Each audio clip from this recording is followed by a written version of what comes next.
The letter trembled in my hands as I read it for the fourth time, still unable to process the audacity of what I was seeing. My in-laws were actually trying to take my children away from me. 3 months after burying my husband, this was how they chose to honor his memory. My name is Willow, and until recently, I thought I knew what it meant to face life's challenges. But nothing could have prepared me for this. "Mom, is everything okay?" Trinity's voice pulled me from my shock. My 12-year-old daughter stood in the doorway of our kitchen, her brother Stephen peeking around her shoulder. Both of them wore the same worried expression I'd seen too often since their father's death.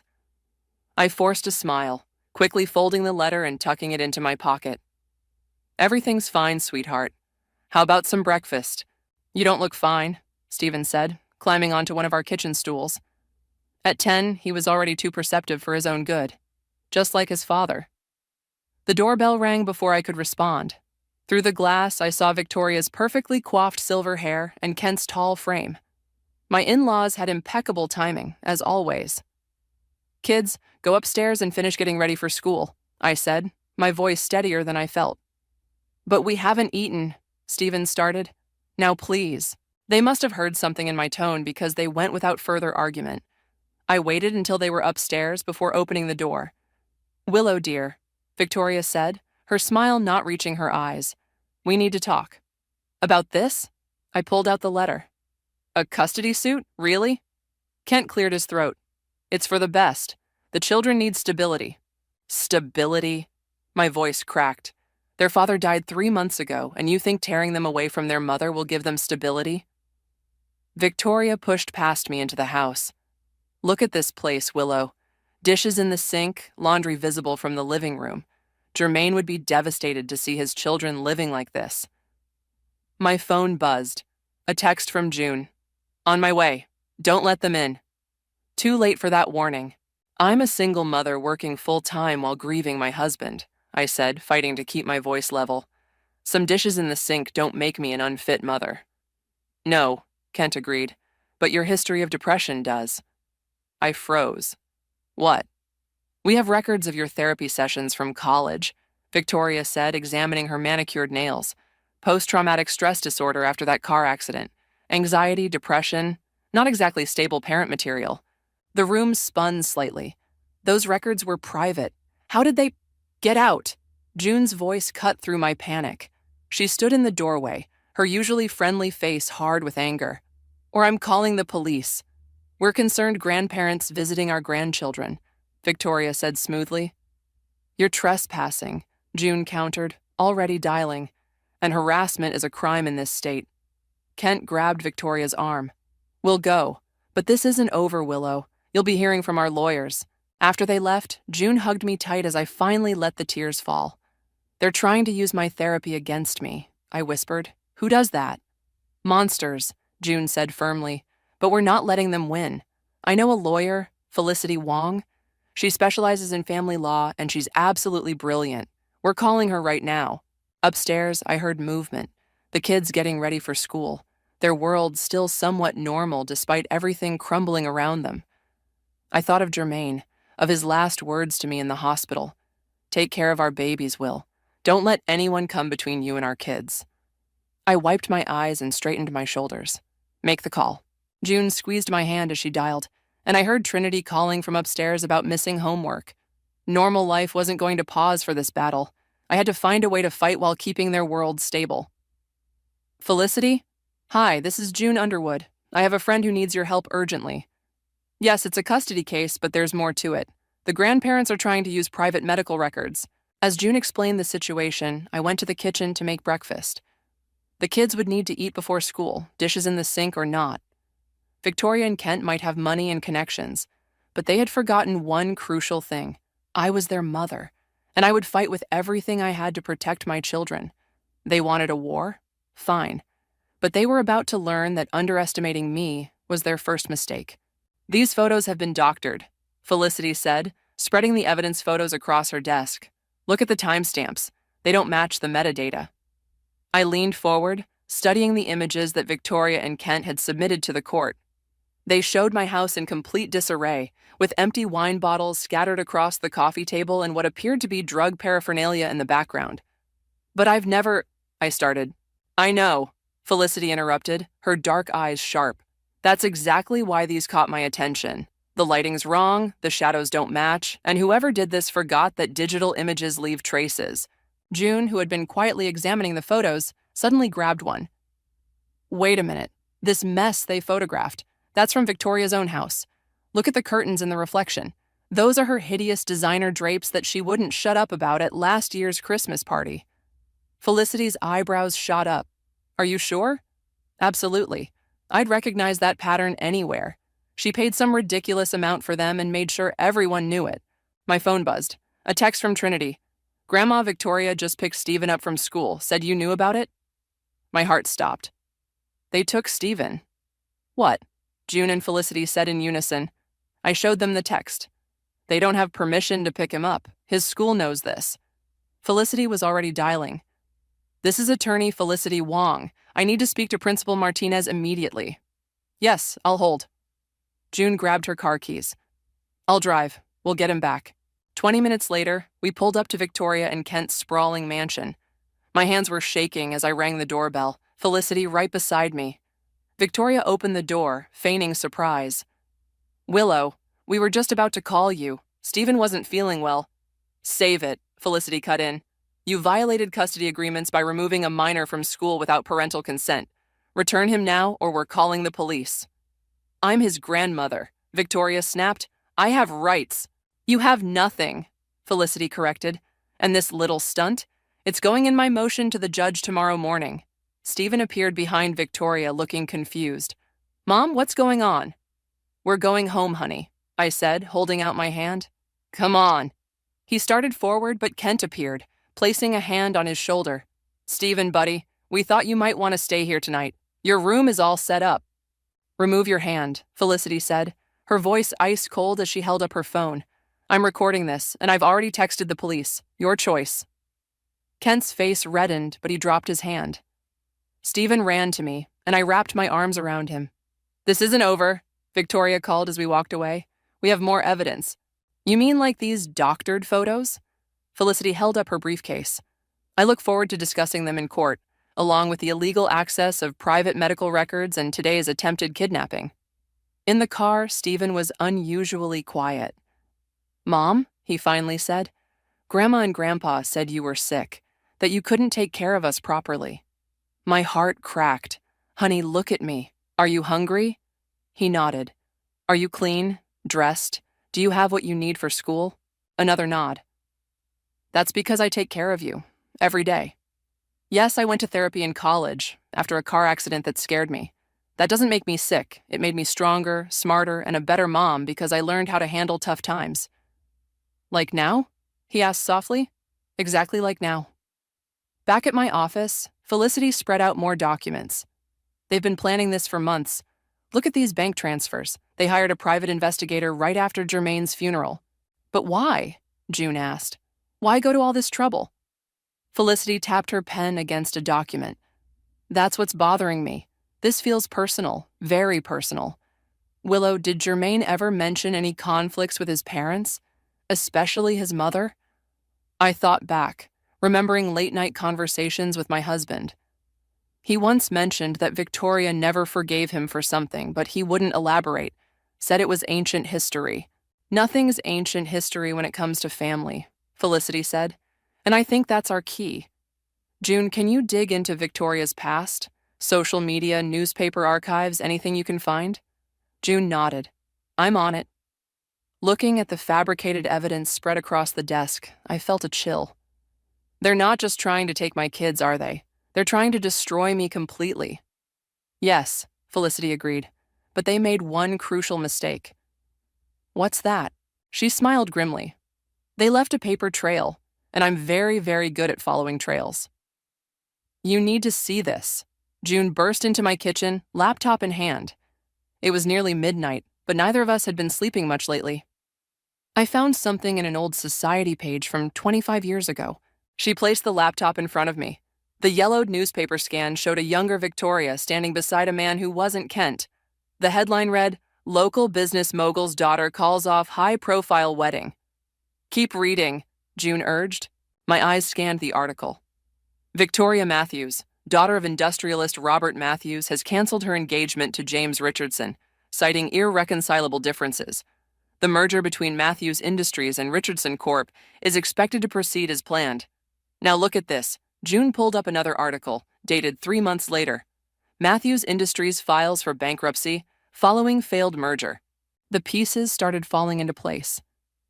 She was supposed to marry for business, wasn't she? And then Jermaine came along, June said softly. Her only son, who was supposed to take over the family business and restore their fortune. Instead, he became a teacher and married me. I finished, a nobody from the wrong side of town. My phone rang. Felicity. Turn on the news, she said without preamble. Channel 7. The TV flickered to life, showing Kent standing outside the courthouse. We're simply concerned grandparents, he was saying. Our son's death revealed disturbing patterns in our daughter-in-law's behavior. We're acting in the best interests of our grandchildren. That's not the interesting part, Felicity said. Watch who's standing behind him. The camera panned slightly, showing a familiar face that made my blood run cold. Is that James Richardson? Felicity confirmed. Victoria's ex-fiancé. He's been funding their legal battle against you. But why, after all these years? Revenge, June said. Victoria lost him his merger. Now they're working together to take everything from you. A knock at the door made us all jump. Trinity appeared in her pajamas, looking worried. Mom, I found something in Dad's old study. She held out a sealed envelope, Jermaine's handwriting clear on the front. Open if anything happens to me. My hands trembled as I opened it. Inside was a letter and a USB drive. Dear Will, I read aloud. If you're reading this, something's happened to me. There are things you need to know about my parents. They're not who they pretend to be. The drive contains proof of what they did to cover up the real reason Matthews Industries went bankrupt. Mom didn't just cancel a wedding. She and Dad orchestrated the company's collapse for the insurance payout. People lost everything, including their lives. I found out last year and confronted them. They swore they'd changed, but I don't trust them. Protect our children, Will. Don't let them inherit this legacy of lies. Love, Jay. Felicity's voice was tight with excitement. This changes everything. June, can you access that drive? June plugged it into her laptop, and we watched as decades-old documents filled the screen. Bank transfers, emails, and most damning of all, a video of Victoria and Kent discussing the scheme with James. They're all in it together, I whispered. They always were. Mom? Trinity's voice was small. Is that why Dad was so weird about us spending time with them? I pulled her close. Your dad was protecting you, sweetheart, just like I'm trying to do now. My phone buzzed with a text from Stephen. Grandma's here again. She's talking to my teacher. That's it, Felicity snapped. I'm filing for an emergency restraining order first thing in the morning. June, get that video authenticated. I want it ready for court. What about the press? June asked. Kent's out there spinning his story. No, I said firmly. We do this right, through the courts. I won't let them say I tried to manipulate public opinion. Felicity nodded approvingly. Smart, but we need to move fast. They'll know something's up when we file the restraining order. Trinity hugged me tighter. Dad knew, didn't he? That's why he wrote the letter? Your dad was always the smartest person I knew, I said. He just wanted to protect his family. And now we'll protect each other, she said with a determination that brought tears to my eyes. June looked up from the laptop. These documents, they implicate James in at least 3 cases of corporate fraud. No wonder he's helping them. If this gets out, they all go down. Felicity gathered her things. Get some sleep, all of you. Tomorrow we start fighting back. And Willow, we're not just going to win custody. We're going to make sure they can never hurt another family again. As I tucked Trinity back into bed, I thought about Jermaine's letter. Even after death, he was still protecting us, still fighting for our family. We won't let you down, I whispered to his memory. I promise. They've been paying off teachers, Felicity announced, dropping a stack of bank statements on her desk. 3 of them, to be exact, all ready to testify about your unstable behavior at school events. I recognized one of the names. Ms. Peterson? But she's Stephen's favorite teacher. Was, June corrected, scrolling through her tablet, until Victoria deposited $10,000 into her account last month. The betrayal stung, but I forced myself to focus. What about the restraining order? Granted this morning, Felicity said. They can't come within 500 feet of you or the kids, but that's not the biggest news. She pulled out her phone, playing a voicemail on speaker. Ms. Wong? A trembling voice filled the room. This is Margaret, Victoria, and Kent's former housekeeper. I have information about what really happened the night Mr. Germain confronted his parents. Please call me back. June sat up straighter. The night before his accident? My heart stopped. Are you saying? We're not saying anything yet, Felicity cut in. But I'm meeting Margaret in an hour. Want to come along? The diner was nearly empty when we arrived. Margaret sat in a corner booth, nervously shredding a napkin. She looked older than I remembered, her hands shaking as she clutched her coffee cup. I should have come forward sooner, she said after we sat down. But they threatened my grandson's college fund, said they'd make sure he never got into a good school. Take your time, Felicity said gently. Tell us what happened. It was late, maybe 11. Mr. Germain came bursting in, waving papers. He was shouting about insurance fraud, about people dying. Mrs. Victoria started crying, but it was fake. I'd seen those tears before. Mr. Kent tried to buy him off, offered him money to keep quiet. My coffee grew cold as Margaret continued. Mr. Germain refused, said he was going to the authorities. That's when Mr. James showed up. James Richardson was there? Felicity leaned forward. Margaret nodded. They didn't know I was still in the house. I heard Mr. James say, "Handle it or I'll handle it myself." The next day, she choked up. The next day, Mr. Germain had his accident. The diner seemed to spin around me. Are you saying they had something to do with his death? I don't know for sure, Margaret whispered. But that night after Mr. Germain left, I heard Mrs. Victoria on the phone. She said, "Make it look natural." Felicity's phone buzzed. She read the message, her eyes widening. June found something. We need to go, now. Back at the office, June had covered a wall with photographs and documents. Look at this. She pointed to a series of text messages. The day of Germain's accident, James made 3 calls to a burner phone. The same number called Victoria right after Germain's crash was reported. That's circumstantial, Felicity warned. This isn't. June pulled up a video. Traffic cam footage from that day. Watch the silver car behind Germain's. We watched as a silver sedan deliberately swerved toward Germain's car, causing him to lose control. I ran the plates, June said quietly. The car was rented by one of James's shell companies. The room went silent. Finally, Felicity spoke. This isn't just a custody case anymore. This is murder. My phone chimed. A text from Trinity. Mom, there's a weird package here from Grandma Victoria. Don't open it, I texted back. Don't touch it. I'm coming home. I'll call the police, Felicity said, already dialing.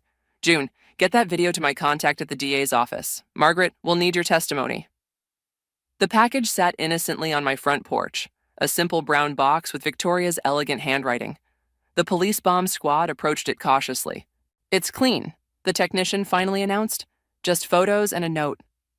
The photos showed Germain and me in happier times. The note read, "It's not too late to drop the custody case. Don't make us handle this the hard way. Again." Trinity read the note over my shoulder. Mom, did they kill Dad? I pulled her close, feeling Stephen join our hug. I don't know, baby, but we're going to find out, and this time, they're not going to get away with it. Felicity appeared beside us. The DA wants to meet tomorrow. They're opening an investigation into Germain's death. What does that mean for the custody case? I asked. It means, Felicity smiled grimly, that Victoria and Kent just made their biggest mistake yet. They threatened you in writing, with witnesses. Looking at my children's faces, I felt a fierce determination replace my fear. Then let's make sure it's their last mistake. Mom, Stephen asked, are we in danger? I met Felicity's eyes, seeing my own resolve reflected there. No, honey, they are. The courthouse buzzed with tension as Victoria and Kent's lawyer, Marcus, strutted before the judge. Your Honor, we have evidence that proves Ms. Willow's instability and unfitness as a parent. I sat straight-backed beside Felicity, watching him present the doctored photos. My children sat in the gallery with June, their faces brave but worried. These photos, Marcus continued, show a pattern of negligence and substance abuse. Objection, Felicity stood. Your Honor, we can prove these images have been digitally altered. Approach the bench, Judge Reynolds ordered. As the lawyers huddled with the judge, Victoria caught my eye from across the courtroom, her smile cold and confident. Kent wouldn't meet my gaze, his attention fixed on his phone. These allegations are serious, Judge Reynolds announced. Ms. Wong, you claim to have proof of tampering? Yes, Your Honor. Felicity gestured to our digital forensics expert, who approached with his laptop. The metadata reveals extensive manipulation. Furthermore, we can prove these photos were actually taken at the defendant's residence. Victoria's smile faltered. But more concerning, Felicity continued, is the pattern of harassment and intimidation our client has endured. Marcus scoffed. Baseless accusations. Your Honor, Felicity interrupted, I call Margaret Thompson to the stand. Victoria's face went white as her former housekeeper walked to the witness stand. Kent finally looked up, his expression panicked. Ms. Thompson, Felicity began, please tell the court what you witnessed the night before Jermaine Weaver's death. Objection, Marcus jumped up.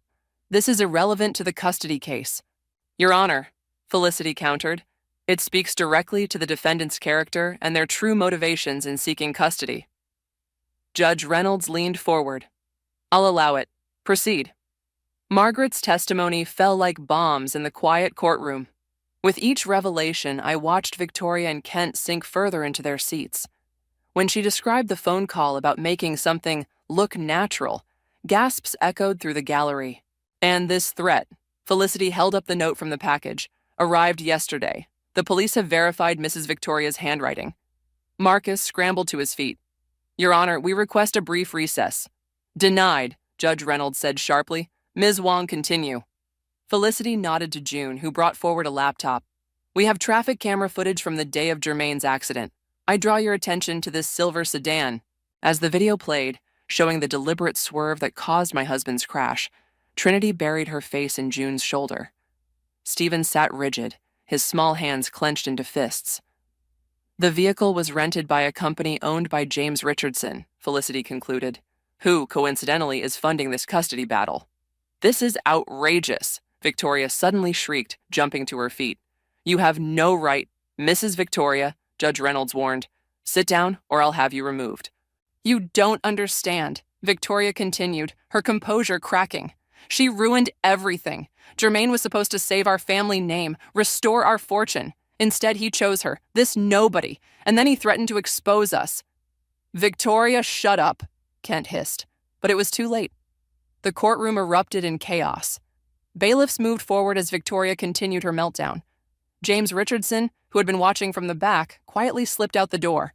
Order! Judge Reynolds banged her gavel. In light of these developments, this custody hearing is suspended. Bailiffs, please detain Mr. and Mrs. Victoria pending criminal investigation. Ms. Wong, I trust you're sharing this evidence with the district attorney? Already done, Your Honor. As Victoria and Kent were led away in handcuffs, Victoria turned to me one last time. You'll regret this, she spat. You have no idea what you've done. I stood, finally finding my voice. No, Victoria, you did this. Every step of the way, you chose revenge over family, and now you've lost both. The judge called me forward. Ms. Willow, in light of these events, I'm issuing an immediate permanent restraining order against your in-laws. Full custody remains with you. Court adjourned. Outside the courtroom, I hugged my children tight as reporters swarmed around us. Felicity handled the press while June shepherded us to her car. Mom? Trinity asked once we were safely inside. Is it really over? The custody battle is, I said, watching police cars race past, likely heading to arrest James. But there's more to come. The police will have questions about your dad's accident. Good, Stephen said firmly. Dad deserves justice. June started the car. Where to? I looked at my children, seeing Jermaine's strength in their faces. Home. We're going home. As we drove away, my phone buzzed with a text from Felicity. DA wants to meet tomorrow. They're calling it conspiracy to commit murder. We're not done fighting yet. I squeezed my children's hands. No, we weren't done fighting. But for the first time since this began, we were fighting on our terms. James Richardson made a deal, Felicity announced, striding into the DA's office where I'd been waiting. He's turning on Victoria and Kent in exchange for leniency. District Attorney Sarah Martinez nodded grimly. He's singing like a canary, not just about Jermaine's accident, but about decades of corporate fraud, tax evasion, and 2 other suspicious deaths connected to their insurance schemes. My hand shook as I accepted the coffee June offered. What exactly did he say about Jermaine? According to James, Sarah consulted her notes, Victoria called him the night Jermaine threatened to expose their fraud. She was hysterical, saying they'd lose everything. James hired someone to scare Jermaine on his drive home. It wasn't supposed to be fatal. But it was, I whispered. The door opened and a man in a suit entered. Ms. Willow, I'm Detective Roberts. We've arrested the driver of the silver sedan. He's corroborating Mr. Richardson's story. Mom? Trinity's voice came from my phone on speaker. Are you okay? Ms. Peterson is here. She wants to talk to you. I exchanged looks with Felicity. The teacher they bribed? Put her on, Felicity said. Willow? Ms. Peterson's voice trembled. I need to confess something. Victoria didn't just pay me to testify. She asked me to plant drugs in Stephen's backpack. Said it would help their case. The room went deadly quiet. Did you do it? I asked, my voice ice cold. No, I couldn't. That's why I'm here. I've already given a statement to the police about the bribe. I'm so sorry. I should have come forward sooner. Detective Roberts was already on his phone. We'll need that statement for the new charges. Attempted evidence tampering, conspiracy to distribute drugs in a school zone. The press is going to have a field day, June muttered, scrolling through her phone. It's already trending. Wealthy grandparents' custody battle reveals murder plot. Sarah leaned forward. Willow, we need you to testify, not just about the custody battle, but about everything. Your relationship with Jermaine, his confrontation with his parents, the pattern of harassment. I'll do it, I said firmly, but I need to know my children will be protected. Already arranged, Felicity assured me. The court appointed a victim advocate specifically for Trinity and Stephen, and June's sister is a trauma counselor who specializes in working with kids. A commotion outside drew our attention. Through the glass walls, we saw Victoria being led in handcuffs toward another office, her designer outfit replaced by an orange jumpsuit. She spotted me and started screaming. You think you've won? We still have money. We still have connections. This isn't over. Detective Roberts closed the blinds. Actually, it is. We've frozen their assets. All of them. Including the offshore accounts James told us about. My phone buzzed again. Stephen this time. Mom, there's a lady here from the newspaper. She says she knew Dad from college. Rachel? I sat up straighter. Put her on. Willow. Rachel's familiar voice filled the room. I'm at your house with the kids and June's sister. I have something you need to see. Jermaine sent me an email the morning he died. He must have known something might happen. Forward it to me, Felicity instructed, already opening her laptop. The email appeared moments later. My heart clenched at seeing Jermaine's words. Rachel, if anything happens to me, give this to Willow. My parents aren't who they pretend to be. I've attached proof of everything. The fraud, the deaths, the cover-ups. I confronted them last night. They offered me money to keep quiet, but I refused. I'm taking everything to the FBI tomorrow. I just pray I'm not too late. Tell Willow I love her and the kids more than anything. Tell her to stay strong. Sarah was already on the phone. Get me the FBI liaison, now. There's more, Rachel said. I have the original documents Jermaine collected. He gave them to me for safekeeping the day before the accident. I've kept them hidden all these years, afraid of what Victoria and Kent might do. But now they can't hurt anyone else, I finished. Detective Roberts straightened his tie. Ms. Willow, would you like to be present when we inform Victoria and Kent about this new evidence? I thought about Jermaine, about his courage in standing up to his parents, about his love for our family. Yes, I said. I want them to know that Jermaine won, that the truth won. Mom? Trinity's voice came through the phone again. Are you coming home soon? Yes, baby, and this time, when I say it's over, I mean it. Your dad made sure of that. As we gathered our things to leave, June squeezed my hand. He'd be so proud of you, you know. Of all of you. Looking at the email, at Jermaine's last words of love and protection, I knew she was right. We'd fought his battle, exposed the truth, and protected our children, just like he'd wanted. The courtroom fell silent as Victoria and Kent were led in for sentencing. Gone were their designer clothes and arrogant smirks, replaced by prison jumpsuits and hollow expressions. James Richardson had already received 15 years in his plea deal, and now it was their turn. Trinity gripped my hand as Judge Reynolds began speaking. In all my years on the bench, I've rarely seen such a calculated pattern of destruction aimed at one's own family. Victoria's shoulders shook with what might have been sobs, but I'd learned to recognize her performances. The evidence presented by the prosecution is overwhelming, Judge Reynolds continued. Corporate fraud spanning decades, multiple deaths connected to insurance schemes, and most egregiously, the calculated murder of your own son when he threatened to expose your crimes. Kent's lawyer stood. Your Honor, my clients maintain that Jermaine's death was an accident. An accident arranged by Mr. Richardson at their request, the judge cut in sharply, as his testimony and considerable evidence has proven.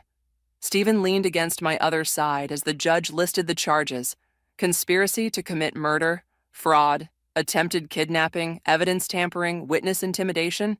The list seemed endless. Victoria and Kent, Judge Reynolds fixed them with a stern gaze. You are hereby sentenced to 30 years in federal prison, with no possibility of parole for 25 years. Victoria's performance suddenly shifted to rage. She spun toward me, her face contorted. This is your fault. You turned our son against us. No, Mother. Trinity's clear voice rang out. She'd stood up, trembling but determined. You did this. You killed our dad because he was honest and good. Everything you're not. The courtroom erupted in murmurs. Victoria's face went slack with shock as she stared at her granddaughter. Young lady, Judge Reynolds said gently, would you like to make a statement for the record? Trinity nodded, squeezing my hand once before walking to the podium. At 12 years old, she looked so small there, but her voice was steady. My dad used to tell us that doing the right thing isn't always easy, but it's always worth it. He died because he believed that, because he was trying to stop you from hurting more people. She took a deep breath. You didn't just kill him. You tried to destroy our whole family. But we're stronger than you. We always were. Stephen stood up next. I want to say something, too. Judge Reynolds nodded, and he joined his sister. You tried to make everyone think Mom was bad, he said, his voice shaking slightly. But she's the one who protected us. She's the one who fought for us. You're not our grandparents anymore. You're just criminals who happen to be related to our dad. Kent seemed to age decades in moments, slumping in his chair. But Victoria wasn't finished. We did everything for this family, she shrieked as the bailiffs moved toward her. Everything, you ungrateful. Remove the defendants, Judge Reynolds ordered. As they were led away, she turned to my children. Thank you both for your courage. This court commends you. Outside, reporters swarmed, but Felicity and June created a protective barrier around us. Detective Roberts approached with a small evidence bag. We found this in Victoria's personal safe, he said, handing it to me. Thought you should have it. Inside was a photo I'd never seen before. Jermaine teaching Trinity to ride a bike, his face full of joy. On the back he'd written, my greatest achievement isn't what I do, but who I love. There's something else. Sarah Martinez appeared, holding a folder. We've identified 3 families who lost loved ones in Victoria and Kent's previous insurance schemes. They want to meet you. Why? I asked. Because you did what they couldn't. You exposed the truth. They're calling you their hero. Trinity tugged my sleeve. Mom, can we go see Dad? I nodded, knowing she meant his grave.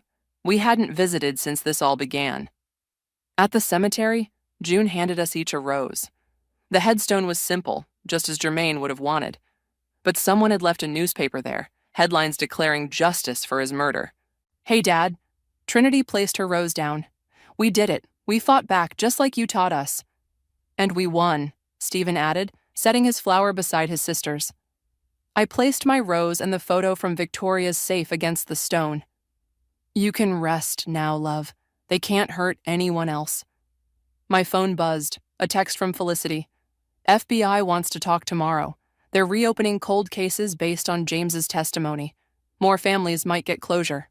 Looking at my children, I saw Jermaine in their strength, their courage, their unwavering sense of right and wrong. Victoria and Kent had tried to destroy us, but they'd failed. In fighting back, we'd grown stronger, closer, more determined to honor Jermaine's memory. "Mom," Stephen asked, "are we going to be okay now?" I pulled them both close, feeling the warm breeze that reminded me of Jermaine's embrace. "Yes, baby, we're going to be more than okay. We're going to be extraordinary." "Ready?" June asked, adjusting my blazer as we stood outside the community center. I nodded, clutching my notes. Through the doors, I could hear the murmur of the crowd. Families who'd lost loved ones to Victoria and Kent's schemes, others fighting their own custody battles, and advocates working to change the system. "Mom," Trinity called from inside. "They're waiting." Taking a deep breath, I walked onto the small stage. Familiar faces dotted the audience. Felicity, Detective Roberts, Sarah Martinez, and most importantly, my children sitting in the front row with Rachel. "My husband used to say that doing the right thing isn't always easy," I began, echoing Trinity's words from the courtroom. "When I started fighting for my children, I thought I was alone. I was wrong." The crowd grew silent as I continued. "Because of your support, we didn't just win a custody battle. We exposed decades of fraud that had destroyed families. We brought justice to those who thought they were above the law. And now we're changing the system that allowed it to happen." Sarah stood up, holding a thick document. "The bill passed this morning," she announced. "The Jermaine's law reforms are officially in effect." Applause erupted. The new legislation would protect families from fraudulent custody claims and strengthen penalties for using the court system for harassment.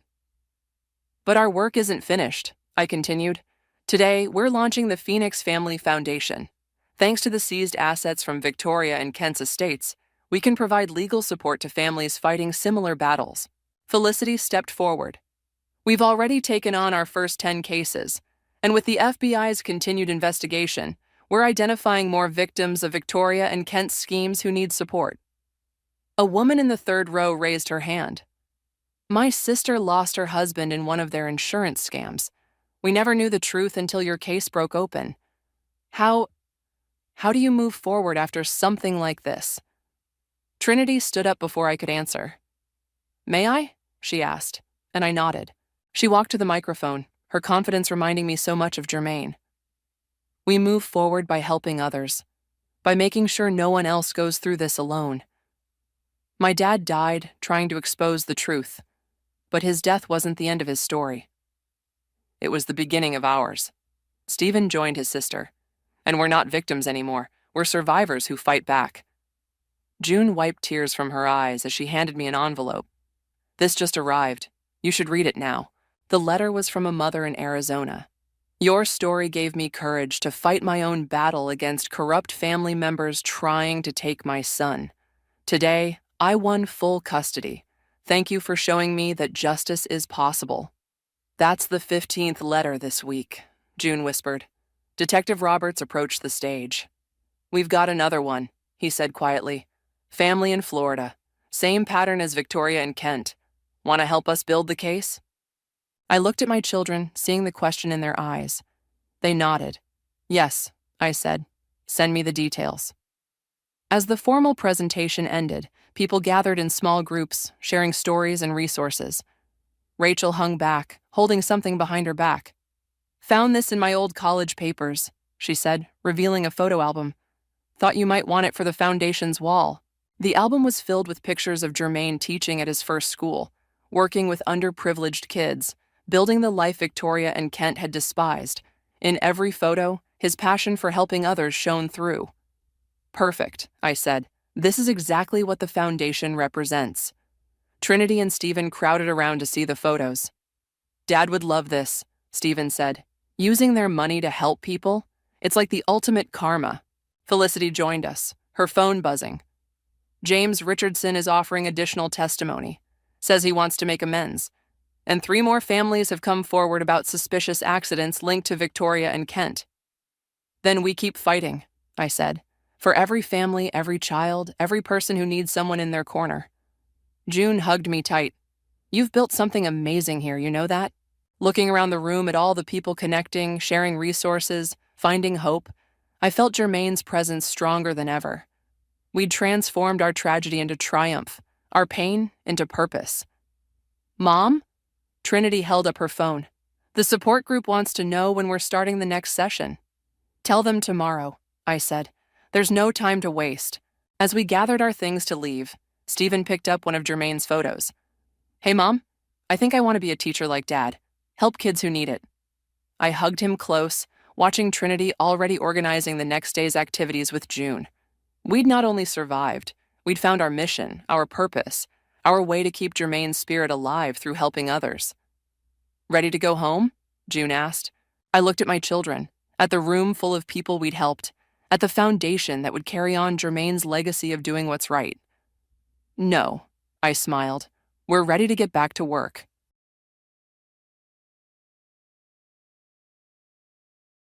Hello, I'm Jessica, a 30-year-old woman.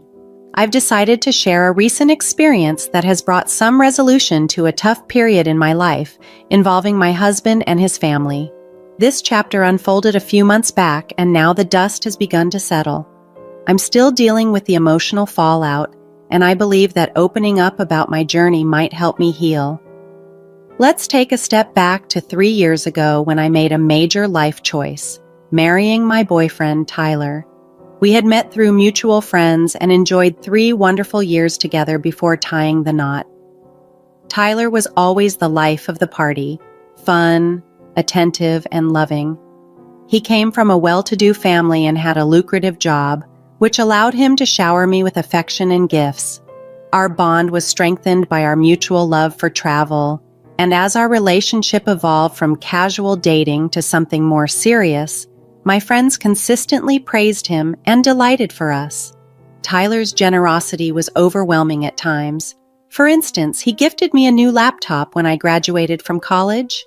Despite his kindness, I often felt uneasy about the imbalance in our financial contributions. Tyler, I'm just a college student, I'd say. I can't match your spending. Let's try to split other costs at least.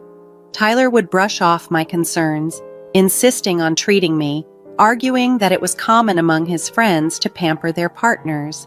As I gradually accepted his gestures, I also sought ways to contribute within my means. Once I landed a well-paying job post-college, I was eager to reciprocate his generosity. We started sharing expenses more equally and even discussed moving in together. You can move in with me, Tyler proposed one day. I inherited my house from my grandpa, so no worries about rent. But we should split other expenses to keep things fair. Despite my reservations, Tyler reassured me of his intentions to take care of me, and so began a new chapter in our lives together. Despite our agreement to fairly share the financial responsibilities, considering our differing incomes, things were running smoothly until I had the opportunity to meet Tyler's family, who lived quite far from us. With Tyler tied up with work commitments, he couldn't accompany them, so I was left to host his parents and sister by myself. Before their arrival, Tyler had given me a heads up about their judgmental tendencies, but he didn't go into details. He simply suggested that I should play along and ignore any potentially hurtful comments. With this in mind, I decided to approach the meeting with optimism. However, any hint of positivity vanished as soon as Tyler's family arrived.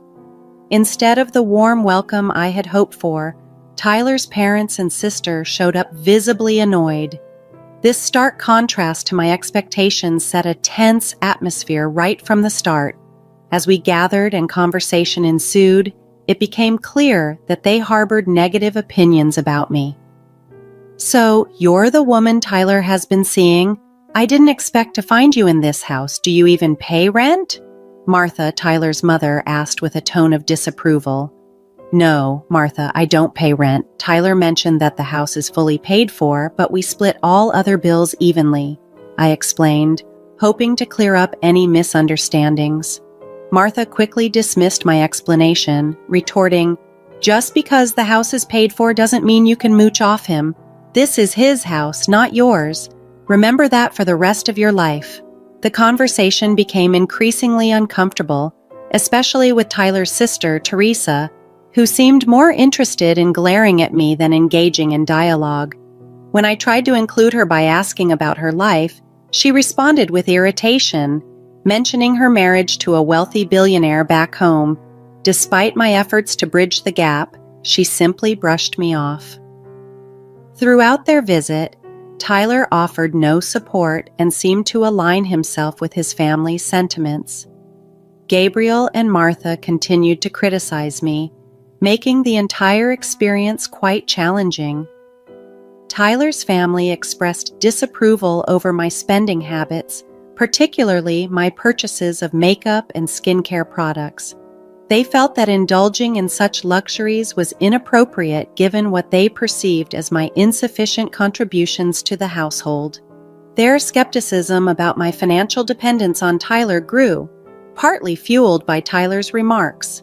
For example, he would offhandedly comment, Jessica was a struggling student when we first met, implying that I had relied heavily on him financially, even though this was not entirely accurate.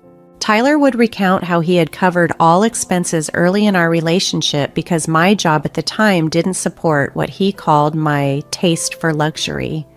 I was taken aback by these comments and reminded him that we had since adjusted our arrangement to split our bills equally. I explained that I had lived simply both before and during our relationship, and that any luxury items I had were gifts from him, gifts I had often cautioned him against due to their extravagance. Yet, Tyler justified his lavish spending by claiming his social status required him to present extravagant gifts, revealing that his generosity was more about showing off to his friends than genuine care. Their visit left me with a sour taste, prompting me to confront Tyler about the entire ordeal after they left. Unfortunately, he shrugged it off, suggesting I was overthinking things. "Don't take it to heart, Jessica. They meant well. What they said was not meant to be taken so seriously. Relax. You're overreacting." He dismissed my concerns. Despite my reservations, 5 months later, Tyler proposed, and in a moment of happiness, I accepted. We planned an engagement party and decided to split the expenses evenly. Meanwhile, I was running a small business on the side, which Tyler knew was growing, but he never really inquired about its earnings. To me, it was more of a fulfilling hobby than a significant moneymaker. When it came time to organize our engagement party, I decided it was an occasion to treat myself a bit. Tyler supported this idea, and we managed the expenses together, ensuring an equal contribution from both sides. I even took on the expense of covering plane tickets for my extended family to attend our engagement party. However, as the celebrations unfolded, the earlier criticisms resurfaced. "You shouldn't have splurged so much on this party, Jessica. You're draining Tyler's account before you're even married. At this rate, you'll end up with a backyard wedding. I thought you were financially irresponsible, but it's worse than I thought," they criticized. I stood my ground and firmly responded to Martha. "The party was extravagant, but we both agreed to it. I paid my share, and it was actually your son's idea to include everyone." Tyler had insisted a lot, and I couldn't say no. He mentioned he didn't mind the expense, but the criticism continued, with Martha accusing me of manipulating Tyler into spending more than he should. Teresa chimed in too, asserting that she knew what kind of person I was and that I should have been more considerate.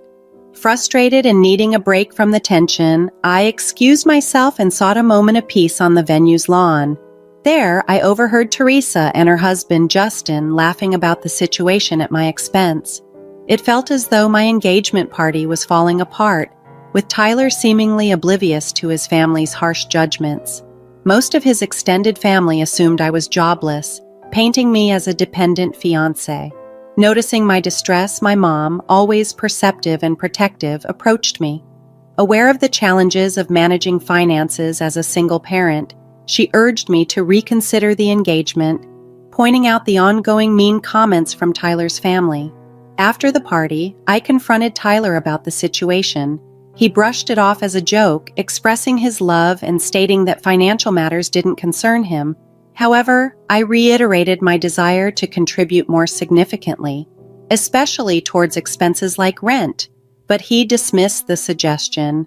As we moved forward with wedding planning, the stress intensified. Tyler's parents continued to criticize my choices, accusing me of bankrupting their son. The constant scrutiny and accusations made the engagement period increasingly challenging. I made it clear that everyone, including my mom, was pitching in for the wedding expenses.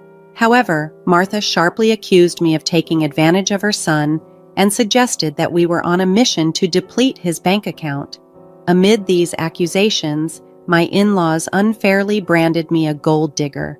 I addressed Gabriel calmly to alleviate his concerns. "Gabriel, I'm not asking for any financial help. I just want to ensure you understand that we are completely capable of financing the wedding ourselves." Despite my explanations, Teresa didn't hold back her critiques about the cost of my dress and makeup on the wedding day, even though I had previously clarified that those expenses were covered by my mother. The ceremony itself unfolded without a hitch, but at the reception, Martha and Gabriel did not miss any opportunity to criticize my spending habits, accusing me of financially exploiting their son. Despite their harsh words, I chose to remain silent to avoid any conflict that might ruin our special day. A few months later, Tyler celebrated a significant promotion at work, and he was eager to mark the occasion with a grand family dinner. I was excited for him and decided to make the event even more special by covering all the expenses myself. "Tyler, I want this dinner to be something extraordinary. I'm so proud of you and I want to celebrate your success," I told him enthusiastically. Tyler appreciated my gesture, and I shared with him that my business was flourishing. I had a stable income from my job, and I had recently accessed a trust fund from my paternal grandfather. I meticulously planned the whole event to ensure everything was perfect for the celebration. However, when his family arrived, they were visibly unhappy with the arrangements, despite receiving positive feedback from other guests. It soon became apparent that they had reservations about the lavishness of the celebration. During the speeches, Martha took the opportunity to stand up. Martha stood up, her voice carrying across the room, and began, "I want to thank everyone for gathering here to celebrate my son. He's incredibly hardworking and generous and truly deserving of this promotion. Unfortunately, it seems his good fortune did not extend to his choice of a partner. It's unfortunate that of all people, he found himself tied to what some might call a gold digger. I only wish he had seen the true nature of his wife earlier. Then he wouldn't have to work so hard to support her lavish lifestyle." She continued, her tone tinged with regret. "It's now painfully obvious to everyone here that his wife has been quite extravagant, from the engagement party to tonight's dinner. It seems she has nearly drained his accounts."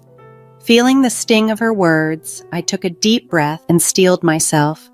Martha added, "Thank goodness we had Jessica sign a prenuptial agreement before the wedding. At least some of his assets are protected." She sighed, seemingly relieved, expressing that it was a good thing her son had married someone who could at least maintain the image of a trophy wife. Tyler chimed in, agreeing with his mother. "I can't even afford to spend money on myself anymore. There's nothing left." He lamented that marrying me was a mistake, comparing my behavior unfavorably to what he imagined another's response might be in a similar situation.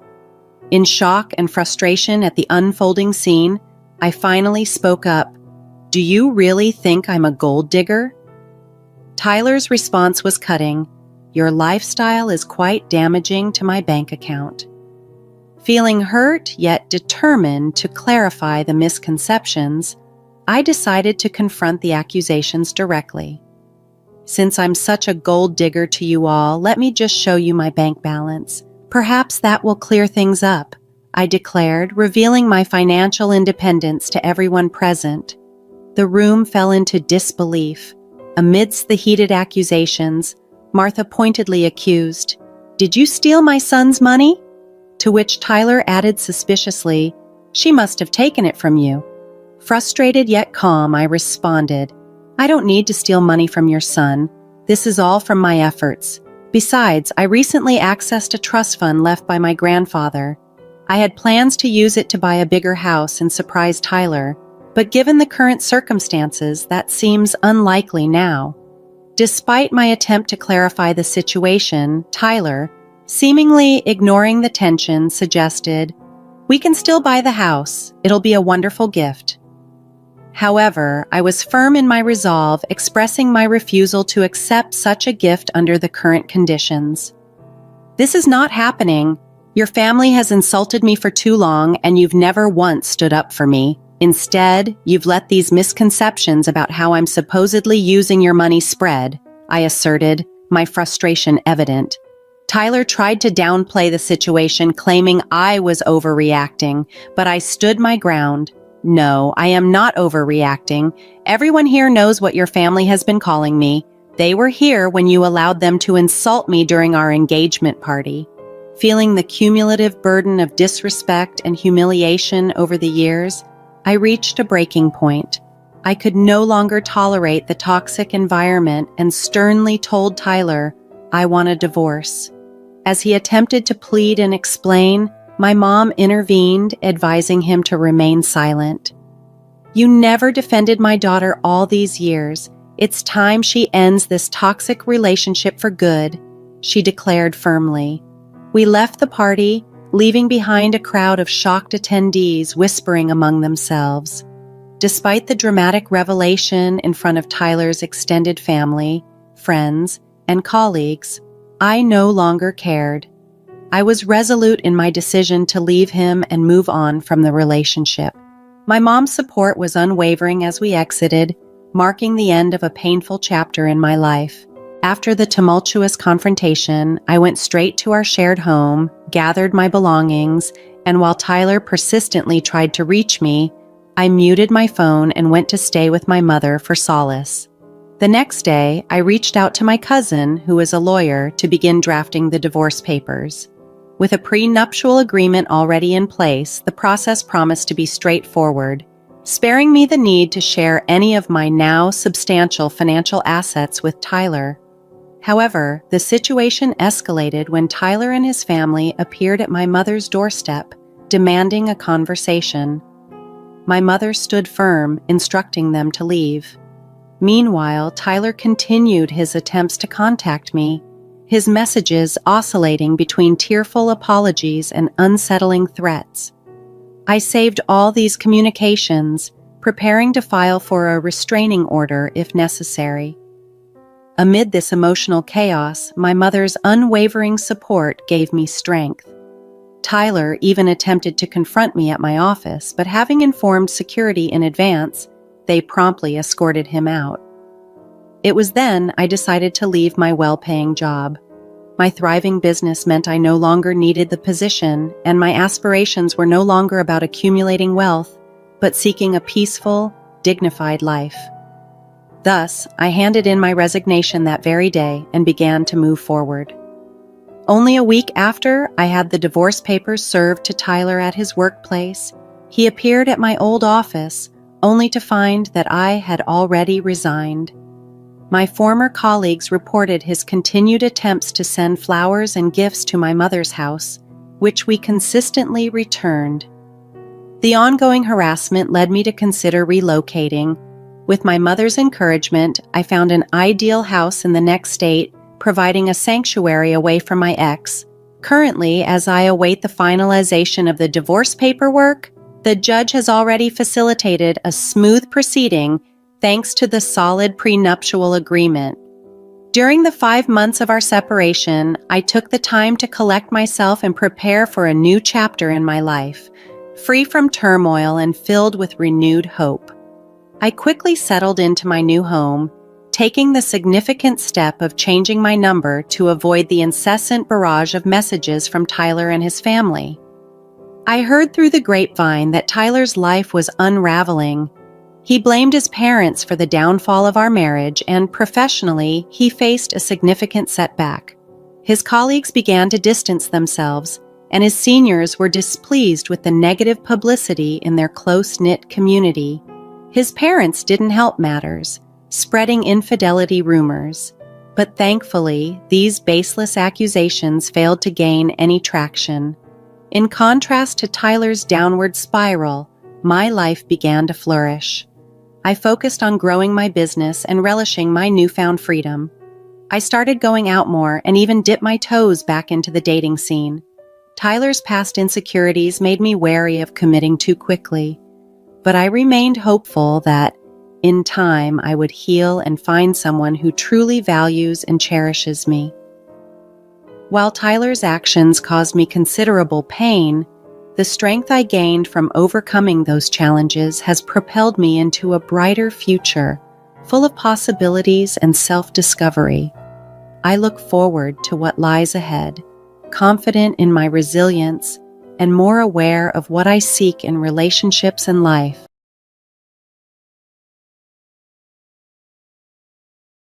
Hello, my name is Emma Christine, a 44-year-old housewife who found herself in a challenging situation after 32 years of marriage to her husband Larry, a relationship that had remained childless and was characterized more by routine than companionship.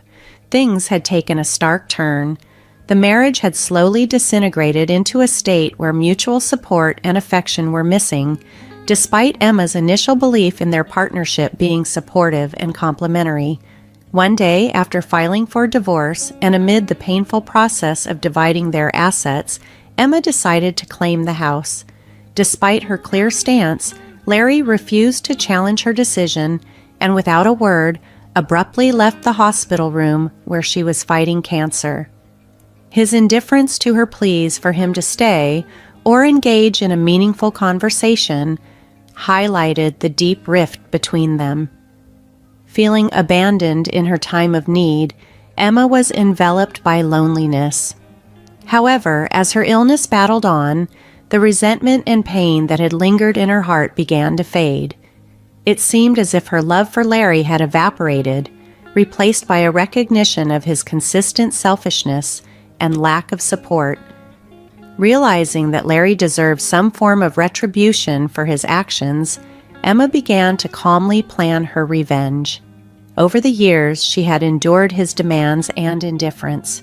Even during her illness, Larry expected her to fulfill her duties as a housewife, prioritizing his own leisure and never offering a helping hand.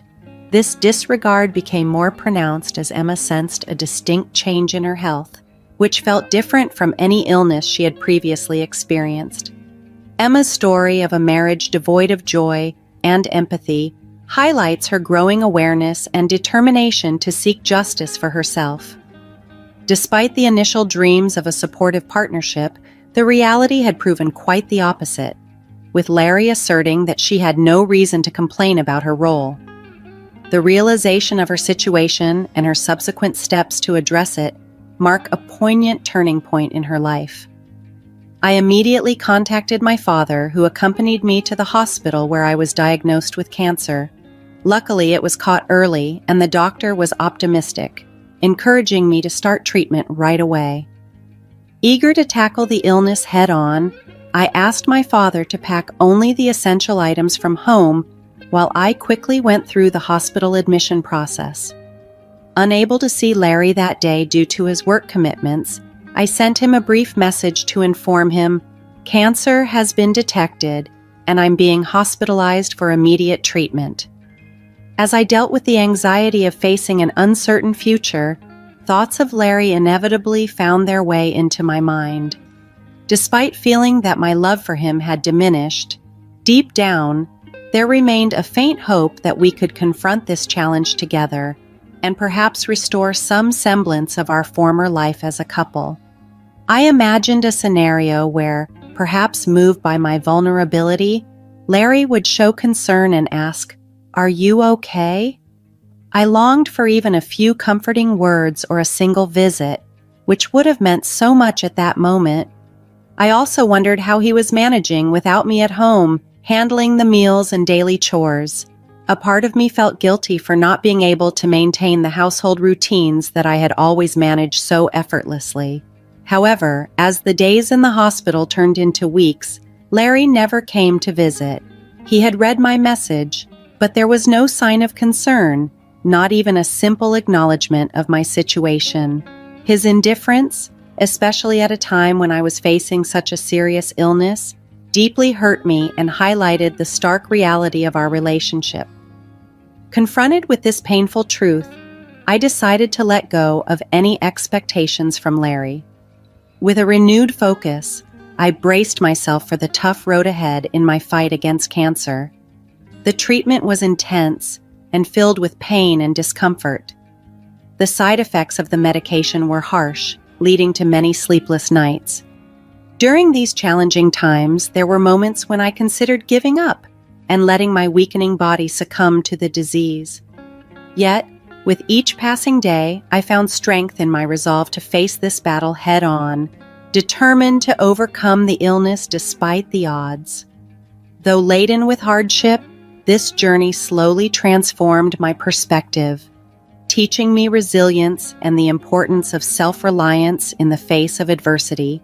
Every time I felt overwhelmed by my illness, the encouraging words from my parents, who reassured me that I was doing well and that things would improve, gave me the strength to persevere. Then, on a day when I felt particularly weak, lying in bed and staring blankly at the ceiling, the door to my room swung open unexpectedly. It wasn't a scheduled visit day for my parents, and I was curious about who it could be. As I turned my head, the visitor's identity became clear. It was Larry. I wondered if he had come out of genuine concern for my condition. As he looked at my gaunt face and hollow cheeks, a whirlwind of emotions rendered me speechless. I feared whether this side of me would make him despise me even more.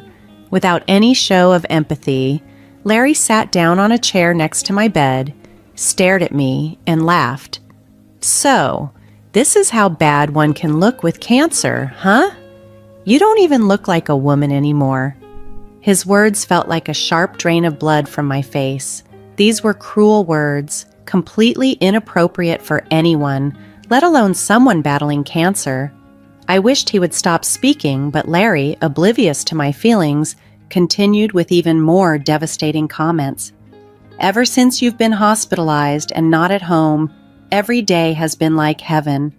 The house is a mess, but I don't even have to go back there. Life is so comfortable without you." His merciless words reopened old wounds, and I couldn't understand why there was not even a shred of concern in his voice. Although I wanted to rebuke him sharply, my weakened body restrained me, and all I could do was silently endure his harsh words. I stared at him with a vacant gaze, and noticing my look, he laughed mockingly. Then, as if to add insult to injury, he casually mentioned, "Oh yeah, by the way, I've already filed the divorce papers. I'll be taking the house. As for the property division, you hardly have any right to refuse." Hearing these words, my vision blurred and the room seemed to twist around me. The emotional and physical toll of my illness, combined with Larry's heartless comments, felt overwhelming. But it was this very moment that crystallized my resolve to recover and reclaim my life from the shadows of such cruelty. Larry had filed for divorce without even discussing it with me, leaving me speechless. As I grappled with the shock, he continued to speak. "I've fallen for someone else," he said. "She's 21 years younger, but I'm serious about her. You're just in the way now." The painful realization that he was having an affair flashed through my mind, but having said what he wanted, Larry began to leave. "Wait a minute," I managed to say, but Larry paid no attention. It was clear there was no love left for me in his heart. The realization was so painful, yet in that moment, I felt a strange sense of clarity. "I see," I said quietly, and with a laugh, Larry left the hospital room. After he left, I faced my treatment with renewed determination. Despite the emotional pain, I focused my will and resolved to fully recover from my cancer and regain my health. Those next 3 days might sound brief, but to me, racked with sleepless nights, they felt incredibly long. I wondered whether the divorce Larry mentioned was real or just meant to unsettle me. The uncertainty was unbearable, but I continued my treatment, holding onto a trump card that I believed would unsettle Larry completely once revealed. If panicked, he would surely try to reach out. As expected, Larry began to call. Thinking it inappropriate to answer in the hospital, I ignored his calls, which persistently kept coming even in silent mode. Annoyed, I finally sent him a message. "I'm in a hospital room and it's inconvenient to have my phone ringing, so please don't call." After that, the calls stopped, but then the texts started. "Please, let me talk to you just once. I was wrong about everything. I'll apologize properly." His words seemed more like a defense strategy than genuine remorse. It appeared that Larry, perhaps realizing the gravity of his situation and the impact of his actions, had resorted to messaging after I didn't answer his calls. All his pleas seemed driven by a sudden fear of the consequences, rather than a true change of heart. Larry's constant calls pushed me to a decision, and when he texted, "Why did you accept the divorce so easily? Can I come over now?" I was at my limit. Facing Larry in my battle with illness seemed only to promise pain, but refusing him seemed likely only to lead to more incessant calls. Reluctantly, I replied, "Do as you like." My plan for retribution was about to begin. Larry, who had unjustly divorced me without my consent, was about to face the consequences of his actions. I had been looking forward to the moment when I could plunge him into deep despair. "What the hell is this all about?" Larry burst into the room, his voice loud and tinged with panic. To anyone else, his reaction might seem excessive, but under the circumstances, his agitation was understandable. I had kept a critical secret from him, and now the decisive moment had come. "I had no idea you had assets worth $15 million. Why didn't you tell me?" Larry demanded, his eyes wide as he placed my passbook on the desk, which clearly showed a balance of over $15 million. "I never mentioned it because you never asked," I responded calmly. "How could I imagine a housewife like you having so much money? If I knew, I wouldn't have divorced you," he continued, his tone shifting from surprise to regret. "That's not my problem. It's your fault for not asking and divorcing me without proper discussion," I countered, shutting down his baseless excuses. Despite his domineering behavior and the unilateral decision to end our marriage, Larry's selfishness didn't falter upon discovering my assets. "Why didn't you tell me? I wouldn't have divorced you if I knew," he repeated almost to himself. The truth was, I had built this fortune of over $15 million through savvy investments, a hobby I had taken up to fill my spare time. It was my parents who had suggested I try investing. Our family life had been comfortable even on Larry's salary alone, but I wanted something to engage my mind. Now, the revelation of this hidden wealth was about to turn Larry's world upside down, illustrating the value he had overlooked in me for so many years. I had always wanted to contribute to our finances in some way. My father, who was knowledgeable about investments, eagerly taught me the ropes when I showed interest. Under his guidance, I started with the hope of making even a small profit, and I continued to invest steadily. I made my first investment 6 years ago, and since then I quickly improved, becoming capable of earning significant amounts through my investments. Even my father was surprised by my success, often remarking, "I never expected you to grow this much." The profits I generated over these 6 years amounted to the $15 million recorded in the passbook Larry had brought up. I was planning to tell Larry when the timing was right, but then I was diagnosed with cancer, and he divorced me without giving me a chance to explain. I never intended to keep this wealth a secret forever. Once I overcame my battle with cancer and could return to normal life, I planned to share the news of this $15 million with Larry, hoping it could enhance our life together and be used as needed. However, Larry chose to divorce me selfishly before I could reveal this financial secret. Now that we're essentially strangers, it feels peculiar to disclose this to him, given our current circumstances. It seems more likely now that the entire $15 million belongs to me alone. As I recounted my story, Larry's face turned red and he began to shout, "If I knew you had this much money, I wouldn't have divorced you. It's your fault for keeping it a secret. You should pay me $15 million in the property division to atone for the sin of keeping secrets from your husband." Whether he was panicking over the reality of missing out on such a vast fortune, or whether he was frustrated that he couldn't get his hands on it, Larry started making unrealistic demands. Since we were already divorced, he couldn't claim this money, yet still he seemed unable to grasp that he could not reach the $15 million that was so close yet so far. I couldn't help but laugh, which only fueled Larry's anger. "What are you laughing at? Stop belittling me!" he yelled. He had always disliked my attitude, but now he accused me of being deceitful for not disclosing my fortune earlier. "A wife's assets belong to her husband. You have to give me this $15 million, he insisted. "I never planned to keep this a secret forever. I was going to tell you, but you divorced me first," I replied, trying to stay calm. Yet, Larry dismissed my explanations as mere excuses, becoming more enraged with every word I spoke. His shouting overwhelmed me, especially as I was still recovering from my illness. It was futile to continue the conversation. Larry was set on painting me as the villain. "Enough is enough," I finally said. "You divorced me on your own, remember? Who filed the divorce papers without consulting me? I always knew your behavior was terrible, but I never thought you could be so cruel." Now, my heart wasn't just burdened by the struggle against cancer, but also filled with resentment towards Larry. His loud shouting was too much for my weakened body to handle. More than that, I couldn't hold back my anger towards this selfish man who sat arrogantly beside my hospital bed, hurling accusations steeped in self-centeredness. "Do you know what I thought when I found out I had cancer?" I continued, hoping maybe this would make him reflect. "I thought that maybe this would make you worry about me, maybe be kinder and reconsider your feelings. But instead, you didn't even come to visit me in the hospital." His lack of empathy and support during such a critical time in my life revealed more about his character than anything else could.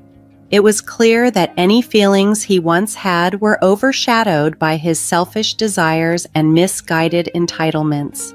When Larry finally showed up, he bluntly stated that he had filed for divorce without my consent and intended to take the house. His audacity to then criticize me for having substantial assets was astounding.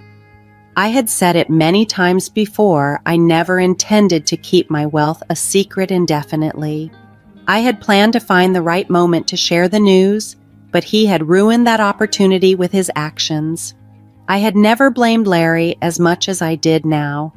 In the past, I always forgave his selfish behavior, believing that as a couple, we should support each other. I never scolded or reprimanded him, enduring everything for his sake. But the reason I could endure and keep going was that I had love for Larry. I truly loved him, but now I had no love left for him. All I felt was uncontrollable anger and disbelief towards a man who only spoke and acted selfishly. How can someone be so self-centered? What kind of upbringing results in such a lack of empathy? Surely a person who engages in an affair and divorces without consent must lack serious consideration for others. I was too stunned to speak, realizing it was futile to harbor any hope or doubt. Then Larry pleaded, "My girlfriend found out you have $15 million and says she'll divorce me if I don't get it from you. If I don't get this money, I'll be all alone. You still love me, right? Don't you want to help the person you used to love?" So, it was clear that Larry's mistress also knew about my $15 million fortune. He must have carelessly told her. From his story, it seemed his mistress was just as obsessed with money. Birds of a feather flock together, I suppose. As much as Larry and his mistress seemed to be a perfect match, I couldn't care less about him now. No matter how much suffering comes his way, it has nothing to do with me anymore. "Please, I'll do anything. Just give me the $15 million, Larry continued to beg. But to me, his pleas were meaningless. My feelings for him had completely evaporated, replaced by a firm resolve to separate my life from his once and for all. Seeing Larry so utterly desperate was almost comical, and I couldn't help but laugh. though a wave of disappointment and misery soon followed. It dawned on me that he had never shown such desperation for anything that truly mattered to me. As we continued our conversation, my feelings for Larry cooled further. I realized that any more interaction with him was futile. Engaging with this man who had become so distasteful to me could not possibly lead to any happiness. I felt foolish for once hoping that during my illness he might show up to offer kind words. Yet, he remained completely oblivious to my feelings. As he kept pleading, "Please, I'm begging you, help me," I found I could no longer stand to hear his voice. "Please leave now," I firmly told him. Even his desperate look as he continued to plead was just noise to me, an unpleasant disturbance. I pressed the nurse call button, explained the situation, and asked for assistance to remove Larry from the room. A security guard arrived promptly and escorted him out forcibly.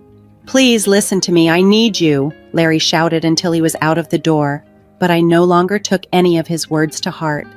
Larry tried to visit many times afterward, but the nurses, aware of the situation, never allowed him near my room again. I learned from a friend that, unable to secure the $15 million, Larry had disappointed his mistress, and she quickly left him. Now he was alone. Meanwhile, I faced my cancer with steadfast determination and eventually celebrated my recovery and discharge from the hospital. The relief and newfound energy from overcoming such a daunting challenge was more precious than anything. Now I am enjoying a peaceful and relaxed life, thoughtfully managing the wealth I accumulated through investments, far removed from the turmoil of my past with Larry.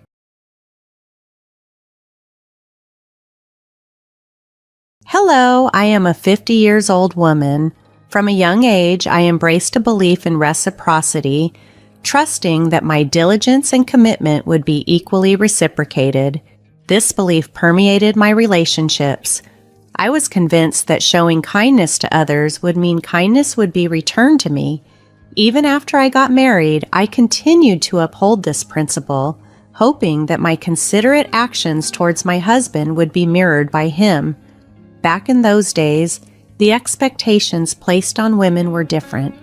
We were often expected to make numerous sacrifices. I embraced these expectations wholeheartedly, dedicating myself to my husband and children, confident that these sacrifices would pave the way to a fulfilling future. However, life didn't turn out as I had hoped. Despite my tireless efforts and early mornings dedicated to my family, my work often went unappreciated. Overshadowed by complaints and overlooked mistakes, I wasn't forced into this lifestyle. I was just an ordinary person who ended up marrying a coworker 5 years my senior, following the societal norms of the time. After the birth of my daughter, I left my job to become a full-time housewife, a decision I never regretted, seeing it as a natural progression for maintaining family harmony. My life wasn't like the glamorous ones depicted in TV dramas, but it was stable and manageable. That is, until my daughter reached 9th grade. It was then that tragedy struck with my mother's sudden death from a heart attack. During this period of mourning, I discovered my husband's affair. While I was enveloped in grief, he found solace in someone else, becoming distant and eventually demanding a divorce. In those days, divorce was frowned upon, and despite my husband's irresponsible and cold behavior, I was reluctant to consider it. Looking back, I realize how naive I was, but there was more at stake, especially with my daughter witnessing our crumbling marriage. Despite my efforts to avoid divorce, I found myself in a profoundly unhappy situation.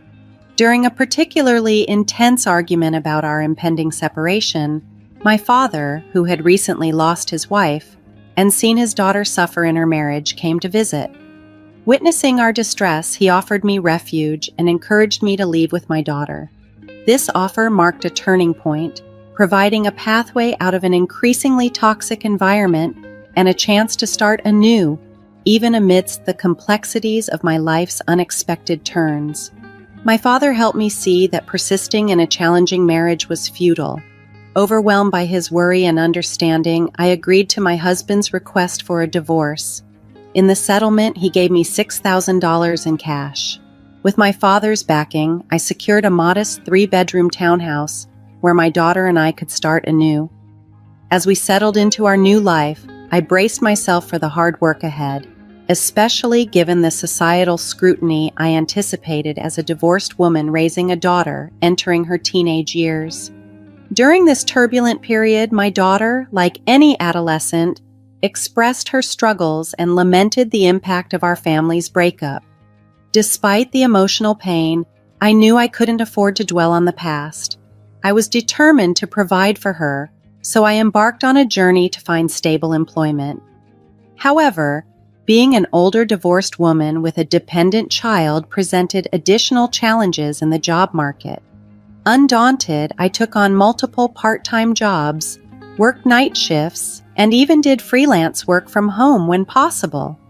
As time went on, my daughter reached her senior year of high school. Despite our financial limitations, she excelled academically and found ways to flourish. Motivated by my desire to secure her future, I took a demanding job at a 24-hour restaurant, working grueling 11-hour shifts. I managed to save 2/3 of my earnings for her college tuition. Despite facing judgment and the whispers of gossip, particularly from some married men who saw me as vulnerable, I persevered for my daughter's sake. The sacrifices were many, but my goal was to afford her opportunities I never had. As she neared adulthood, I hoped she would understand and appreciate the struggles I endured to raise her and make a living. Reflecting on these challenges, I realized that having a daughter made my situation both more difficult and more meaningful. She became my anchor, giving me the strength to persevere through life's challenges. I held on to the belief that in the future, my grown daughter and I would reminisce about the hardships we faced together and take pride in our resilience. A year later, my daughter's excellent performance in her exams earned her admission to Harvard University, a moment of immense joy and validation that made all our previous struggles seem worthwhile. As she embarked on her college journey, I felt a profound mix of pride and relief, knowing that our shared sacrifices had led to such a promising new chapter in her life. Even though I had managed to provide for her education and a stable place to live, the emptiness of our home without her daily presence was palpable. We kept in touch regularly through phone calls, and in the initial months of her newfound independence, our relationship deepened. Her affection and connection during this time were comforting, and I treasured the growth in our bond despite the challenges we faced. My daughter graduated from college without financial difficulties, a dream that we had both tirelessly worked towards achieving. I had hoped that we might live together again, but to my surprise, she secured a job at a defense corporation and decided to live independently. To support her, I took out a bank loan and helped with the down payment for a condo near her workplace. As I aged and adopted a more modest appearance, my daughter blossomed into a stylish career woman. Seeing her thrive brought me immense joy and reinforced the value of my sacrifices. I found great satisfaction in her successes, feeling the truth in the saying that people forget their own needs in moments of joy.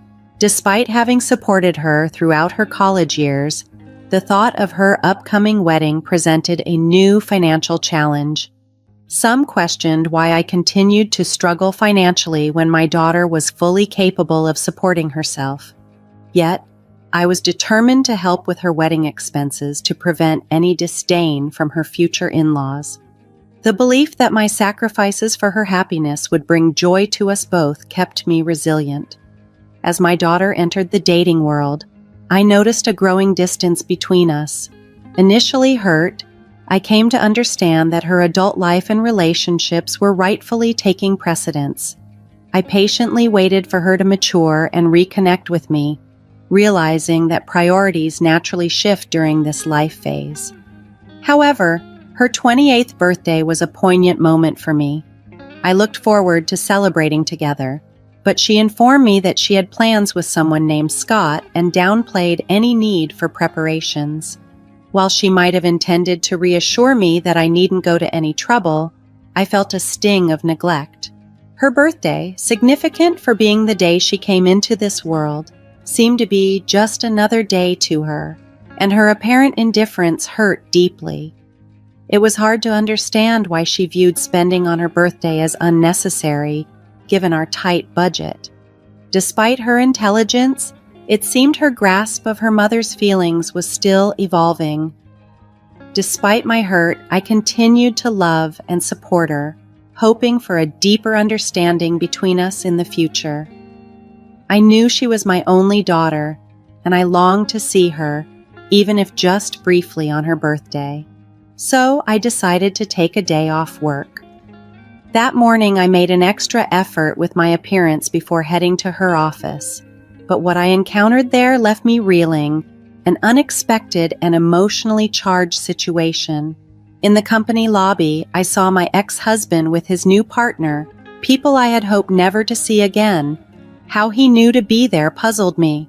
When I tried to call my daughter, she abruptly hung up, claiming she was tied up in a meeting. Feeling bewildered, I turned around, only to see my daughter cheerfully calling out to her father and embracing him warmly. Her boyfriend seemed to know my ex-husband and his wife, which intensified my feelings of betrayal and fury. It felt as if everyone had conspired against me. Drained and upset, I quickly left the scene. Reflecting on that day later, I battled with the desire to confront both my daughter and my ex-husband, but a stronger urge to escape took over. Despite the turmoil inside, I found myself unable to reach out to her. Then, unexpectedly, my daughter came to visit, announcing her engagement and handing me a wedding invitation. The shock deepened when I saw the names on the invitation. Though she was my daughter, I felt an intense urge to send her away. How could she, my daughter, treat me merely as a guest at her wedding? I confronted her, expressing how hurt I felt about being marginalized at such a significant event, emphasizing that I was not just a guest. I was her mother. My daughter apologized, explaining she felt trapped by the circumstances. She wanted to marry Scott, but his parents scrutinized every detail about her. This revelation made me grapple with a mix of emotions, torn between hurt and the need to understand my daughter's challenging position. During our conversation, my daughter shared her concerns about how my divorce status and our struggles as a single-parent family might negatively impact her future. She worried that being open about our past could jeopardize her relationship, as her potential in-laws might disapprove. Faced with this confession, I couldn't hide my frustration. I reminded her of all the sacrifices I had made, the hardships we had endured together, and how deeply her actions had stung. Despite everything, I strove to bridge the gap between our perspectives, hoping to find common ground where we could both feel understood and supported as she approached this life-altering decision. As I raised my daughter, working tirelessly at a restaurant to fund her education, I thought our shared struggles would strengthen our bond. However, her response during a crucial conversation stunned me. She brushed aside our past hardships, focusing instead on her future comfort. She revealed that her father and his new partner, the woman who had contributed to our family's breakdown, had already met with her future in-laws, emphasizing that the present was all that mattered to her. Feeling deeply hurt and regretful, I harshly expressed my disappointment for the first time, dismayed by her dismissive attitude. Shockingly, she retorted that if I wished to remove her from my life, I should reimburse her for the costs of raising her. This bitter exchange escalated quickly, culminating in her storming out of my home, declaring us strangers. Devastated by this rupture, I questioned the point of saving for her wedding. A deep sadness enveloped me as I stared at the wedding invitation she left behind, noting a different name printed where mine should have been. 2 years later, I received distressing news. My father, who had chosen to live independently to avoid burdening me, had passed away. His death hit me hard, bringing with it a painful realization of my shortcomings as a daughter. A few months after his passing, I inherited a modest condo where he had lived, a poignant reminder of the family ties and challenges that had shaped my life. Realizing that I still had the money saved for my daughter's unused wedding, I decided it was time to start living for myself, even if it felt somewhat late in life. Reflecting on my experiences, I pondered the realization that trusting and sacrificing everything for one child might not be the most fulfilling path. It dawned on me that I should prioritize my desires and needs before it was too late to enjoy life. Amid these reflections, a real estate broker and close friend from the restaurant where I worked encouraged me to consider what I truly wanted to do, regardless of societal expectations for women to sacrifice. This conversation sparked a desire within me to break free from the conventional mold and live for myself. I harbored mixed feelings of regret and sorrow for the years of sacrifice, but also a budding hope for personal fulfillment and a new chapter in my life where my happiness was the priority. Yearning for personal fulfillment and inspired by a friend, I embarked on a journey into the real estate business. I studied auction bidding, and using some savings along with money from selling my late father's condo, I leaped into a new venture. To my surprise, I became the owner of a building in a prime location almost overnight. 8 months later, after returning from a mountain climbing adventure, I settled into the top floor of my building, which I transformed into my home. One evening, as I rested from my adventures, there was a knock at the door. Despite feeling exhausted, curiosity got the better of me, and I opened the door. There stood my daughter, visibly pregnant and holding a toddler with chubby cheeks. Tears streamed down her face as she explained the turmoil in her life. Her husband had become violent and unfaithful. Now, on the verge of giving birth and needing to care for her young daughter, she sought refuge with me. Despite the shock and lingering hurt from our past conflicts, I couldn't turn away my daughter in her moment of need. She admitted she had come to me not just for shelter, but because she had heard of my success in real estate and needed financial help. She hinted at a claim to the money from the savings I had once set aside for her wedding and from my inheritance. Caught between anger and compassion, I faced a torrent of mixed emotions. My daughter's plea for help confronted me with the complexities of our relationship, woven with threads of love, disappointment, and the inevitable ties of family. In the heat of the moment, I confronted her about our past, expressing my frustration. I was the one who saved for your education and your wedding. You once told me to get out of your life. Now, do I owe you money after all that? You never paid back any of the money I spent, and now it seems that in front of money, the bond between a parent and a child has no value. Now that I have money, you think you don't need a daughter, right? But no matter what, I am still your daughter, she replied, her words laced with desperation and pain. Despite everything, her words resonated with me. Understanding her vulnerability and the direness of her situation, I knew that as a mother, I could not turn her away. The tangled emotions of love, disappointment, and the inevitable bonds of family pushed me to grapple with these feelings, striving to find a way to help her despite the rocky history that shadowed our relationship.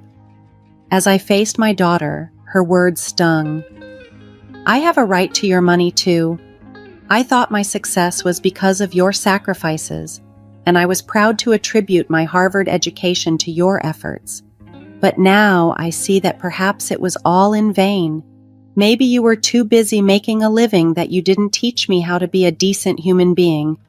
I've become selfish, thinking only of myself. You're refusing to give me a penny, suggesting I should return to my husband or go to my wonderful father. How could you be so cruel? His new wife ran off with all his money, and he's disappeared trying to find her. If you abandon me, I'll be like an orphan. I have a child and another on the way. How could you turn your back on us? Would you be happy if something terrible happened to me?" Her outburst overwhelmed me. In that heated moment, I couldn't tolerate her behavior any longer. Pulling out all the cash I had, I threw it at her, saying, "Since you're acting so desperate, take this money, but after this, don't come back. I cannot have you walking in and out of my life as you please." It was a harsh lesson, but one I felt necessary. Your life is important, and now, so is mine. You cannot manipulate me based on your needs. I coldly asked my daughter and her child to leave. It pained me, as she was still my daughter, but her selfishness and the echoes of past grievances were too much to bear. Yet, my heart ached for my innocent granddaughter, caught up in this sad situation. After that, my daughter, too proud to face her actions, never came to see me again. Deep down, I knew this might happen. If she had come back, repentant and genuinely seeking forgiveness, perhaps I would have been conflicted, torn between my reluctance and the desire to help her address her issues, including dealing with her wayward husband. But that scenario never unfolded. Instead, I was left to reflect on the complexities of our relationship, the pain of our separation, and the personal growth I had vowed to pursue for myself. I was deeply disappointed to realize that despite erasing me from her life to marry her husband, my daughter didn't find the happiness she sought. It left me wondering why both my husband and my daughter ended up making the choices they did, despite the difficult life I led to support them. Now, I see that the only person truly living the life I envisioned for myself is me, alone. This experience has taught me a valuable lesson I wish to share. No matter how strong your relationships may be, it's crucial to prioritize your well-being first. In a world where betrayal can come from any corner, the one person who should never betray you is yourself. Ultimately, happiness comes not from the sacrifices you make for others, but from the efforts you make to fulfill your own life. My story may seem like a tale of a life only half lived, but I am committed to filling the rest of it with experiences and joys that are solely for me. Thank you for listening to my story. I hope it brings some insight and encourages you to cherish and prioritize your happiness. I wish everyone a wonderful day filled with good fortune. Please support me by liking and subscribing, and don't hesitate to leave your wisdom and encouragement in the comments. Let's cheer each other on towards a life fully lived.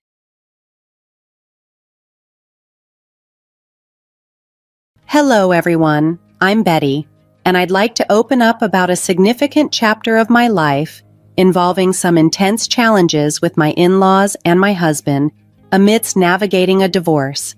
I thought sharing this might resonate with those of you who have faced undue criticism from your in-laws. Let's go back to where it all started. I met Kevin, my now estranged husband, on a dating app when I was a 20-year-old college student. Kevin was 26, employed, and stable. Despite our age difference, we fell in love. I've always believed that love isn't bound by age or looks, so Kevin being older was never an issue for me. However, Kevin was troubled by our age gap. He would often ask, "Why are you with me, Betty? You could find someone your age who might be a better match." But I chose him because I loved him, and for me, age was just a number. Kevin's insecurities were deep-rooted.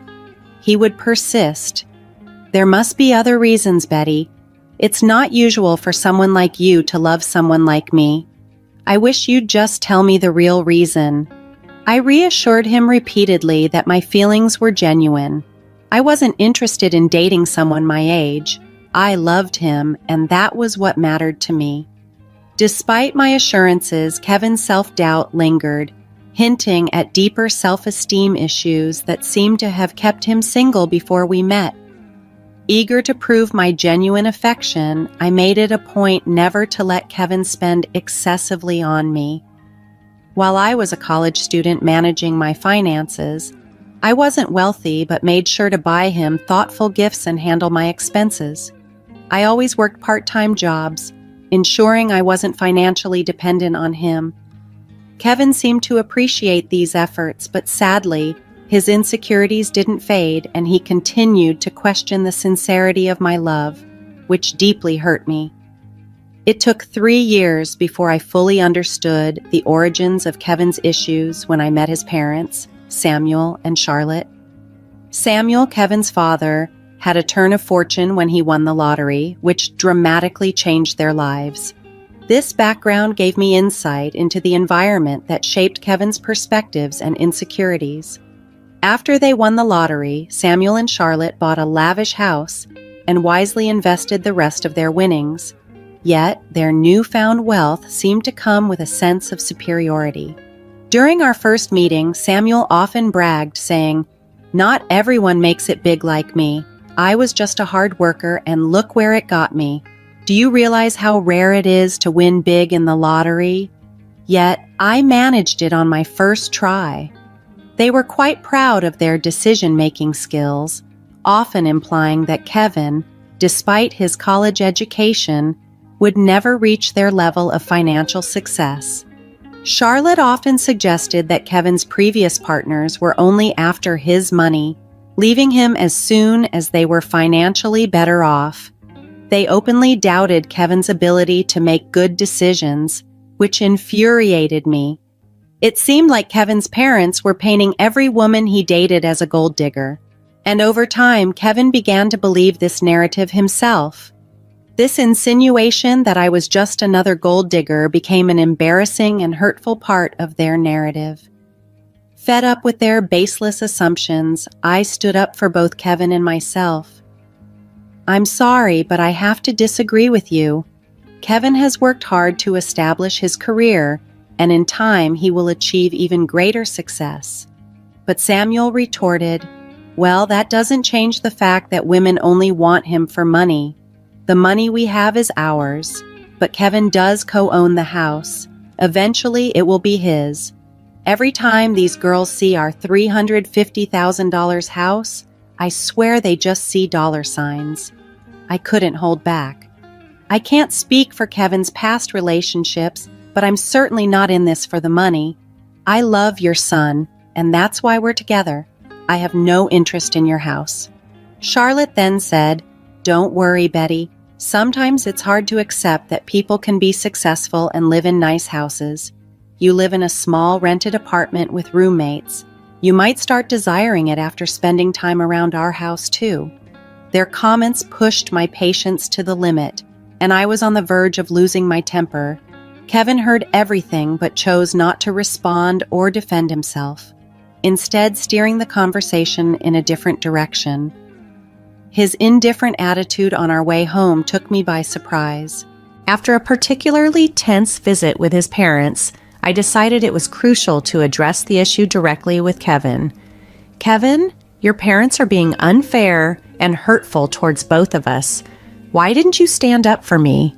Kevin sighed, his frustration evident. "What did you expect me to say, Betty? My past isn't exactly encouraging. I've been used before by people who only saw my parents' wealth, making plans for when they would inherit the house. Even if they were wrong before, that doesn't mean they're wrong about everything." I felt a pang of hurt. "Even if those women were after your money, that doesn't mean I am. It hurt that you stayed silent while your family insulted me." Kevin looked conflicted. "You know my family is wealthy now, and maybe they have a point. I'm not accusing you of having bad intentions, but I can see why it might look questionable to others. You don't have parents, and because of that, you might seem more reliant on my inheritance." His words were almost too much to bear. "What you're suggesting is absurd, Kevin. I've never pressured you to spend on me. Not having an inheritance does not make me a gold digger." Kevin remained stubborn, unwilling to see my perspective. "I love you, and that's what matters. Let's not argue about this anymore," he said, dismissing the need for further discussion. While some might have taken comfort in his declaration of love, I couldn't shake the feeling that he still harbored doubts about my intentions. I tried repeatedly to discuss it. even suggesting therapy to help him see things more clearly, but he refused, insisting there was nothing wrong. As time went on, I began distancing myself from his family. We got engaged right after I graduated from college, and I landed a decent job, which allowed me to start saving for our wedding. We shared the wedding expenses equally and married when I was 23. However, the next 4 years of our marriage were rocky. Kevin frequently visited his parents, each time returning more distant and upset. I knew Samuel and Charlotte continued to poison his mind, still branding me as a gold digger. Despite my pleas for him to reduce contact with them, Kevin continued to see his parents often. Their negative influence began to deeply affect his view of our relationship, convincing him that no one could truly love him for who he was, even after years of my unwavering love.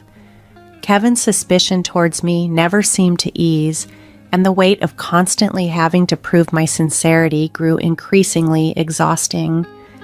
However, the moment that truly tested us came on Kevin's birthday. Preferring a low-key celebration, we decided to have a small cake party at our home. Excited to make his day special, I surprised him with the expensive watch he had long admired. Kevin was thrilled with the gift, but my heart sank when he suggested we show it off to his parents. Despite my hesitation, I went along with him. Upon our arrival, Kevin couldn't wait to show off his new watch to his parents. "Mom, Dad, look at this beautiful watch Betty got me. I've wanted it for so long. Isn't it stunning?" His enthusiasm was palpable. Charlotte responded with a slight surprise. "Oh, Kevin, it seems she does love you after all." We were quite worried for some time, but Samuel quickly added, "Don't be fooled, Charlotte. She's a gold digger. She married our son because we have a $350,000 house. Let's not ignore the facts." I couldn't contain my frustration. "Excuse me? Why do you think I married your son? For your house? I've been working and living in an apartment for years. Besides, if age was a concern, why would I marry someone older unless I truly loved him? I assure you, I didn't marry Kevin for his money or your house. I married him because I love him. Surely Kevin can confirm that, right?" To my astonishment, Kevin remained silent. His reluctance to defend me in front of his accusing parents was deeply unsettling. I felt increasingly isolated as he avoided making eye contact, sinking under their harsh assumptions. Pushed to my limit, I confronted him. "Kevin, why aren't you saying anything? Your parents have always labeled me a gold digger. How will they ever see the real me if you don't speak up? Why are you so quiet? Tell them they're wrong." Kevin's hesitation was palpable. He muttered, I don't know what you want me to say, Betty. Maybe my parents aren't completely wrong. There might be a possibility that..." His words trailed off, but the implication was clear. This doubt, this inability to stand by me, was more than just a simple misunderstanding. It was a fundamental crack in the foundation of our relationship, casting a shadow over our love and my place in his life. In Kevin's birthday celebration, which quickly turned sour, I was astounded by the accusations flying my way. "Are you serious right now, Kevin? You believe I married you for your assets?" His parents chimed in, their suspicion clear. "Oddly, you've never thought about buying a house, isn't it? For someone renting, owning a home should be a top priority. You haven't even talked about it with him. Our place is out of your price range. You could never afford something like this on your own, so marrying Kevin and settling here seems more logical." Kevin looked at me with a mix of doubt and confusion. "Yeah, Betty, why would you marry me? You might have feelings for me, but I think there's more to it than just love." I was left speechless by their words.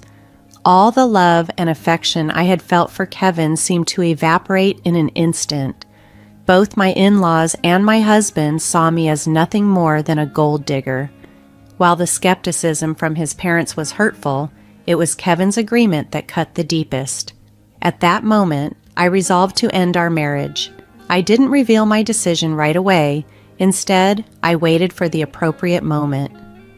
Once Kevin and I were back home, I contacted a lawyer and began the divorce process. The lawyer assured me that everything would be prepared within a week. Meanwhile, I moved into a separate room, giving myself some space. Kevin thought I was merely cooling off and had no inkling of my intentions. When the divorce papers were ready, I gathered my belongings and left. Kevin, clearly distressed, called me in a panic. I told him to meet me at a specific address and to bring his parents. Despite his confusion, he complied.